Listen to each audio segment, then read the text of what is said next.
Good morning, garden friends. I wanted to show you one of my favorite things that I picked up at Sam's about 4 years ago that I use literally all the time, and it's about 15 bucks. All right, y'all, don't judge me about this space. It's on my fall to-do list, well, really winter, to clean it up in here because it looks like an episode of Hoarders. Please don't let there be a spider. Please don't let there be a spider web. I'm happy with them outside, but I do not want them touching me. All right, this is what I'm talking about. Okay, so these are the metal serving trays that you get in like a 10 pack from Sam's. I think they're like $15. These have lasted me for years, and they are so useful for watering your plants. So let me show you a couple examples of how I use these. So let's say you bought some plants from the nursery and you haven't had time to put them in the ground. I will just water them, bottom water them in here, and leave them in here until I'm ready.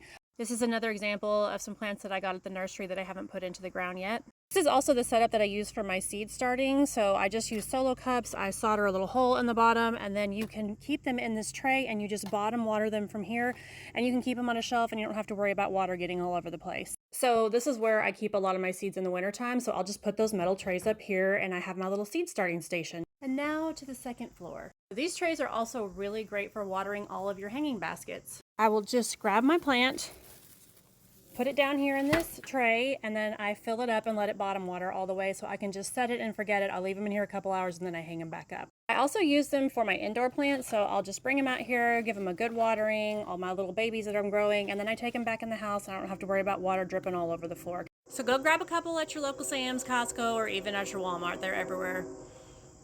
The train. Just remember, you're going to be bringing all these plants in soon, and this is a really great way to be able to water them in the house without making a huge mess. And before we know it, we're going to be starting our spring seeds and starting this process all over again. So hopefully this little tip helps you. Let me know if you have your favorite way to water your plants.